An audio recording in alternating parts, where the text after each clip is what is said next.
துலாம் ராசியில் சந்திரனும் செவ்வாயும் இணைந்திருக்கிறார்கள். திருமண வாழ்வில் ஒரு மேன்மையான நிலை, முதலில் ஒரு நல்ல பலனாக இது காட்டுகிறது.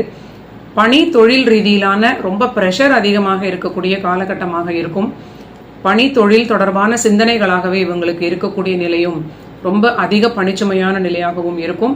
ஆனால் குரு பார்வையினால் எல்லாவற்றையும் சமாளிக்கக்கூடிய தைரியமும் தன்னம்பிக்கையும் இவங்களுக்கு ஏற்படும். ரொம்ப கிரியேட்டிவான புத்தி சாதுரியத்தால் எல்லாவற்றையும் ஜெயிக்கக்கூடிய நிலை. ஆனாலும் ஆரோக்கியத்தில் அக்கறை தேவை. பணிச்சுமையினால் அதிக சோர்வு ஏற்படலாம். ஓய்வெடுப்பதற்கு அதிக முக்கியத்துவம் கொடுக்க வேண்டும்.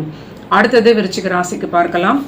விருச்சிக ராசிக்கு 12 இருக்கக்கூடிய விரய சந்திரன் செவ்வாயோடு இணைந்திருப்பது உங்களுக்கு வெளியூர் வெளிநாடு தொடர்பான சில பிரயாணங்கள், அலைச்சல்கள், கடல் கடந்து செல்லக்கூடிய நிலையாகவும் சிலருக்கு ஏற்படக்கூடிய நல்ல நிலை.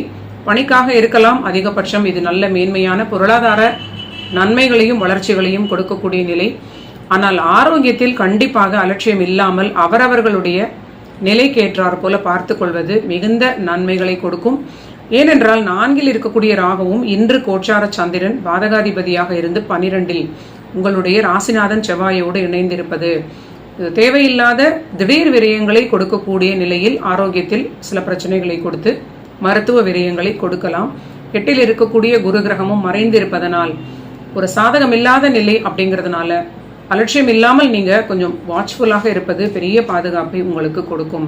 திருமண வாழ்வில் ஆண் நண்பர்களாக இருக்கக்கூடியவர்கள் உங்க வாழ்க்கை துணையுடைய ஆரோக்கியத்தையும் ஈக்குவலாக பார்த்து கொள்வது பெரிய பாதுகாப்பை கொடுக்கும். அடுத்தது தனுசு ராசிக்கு பார்க்கலாம்.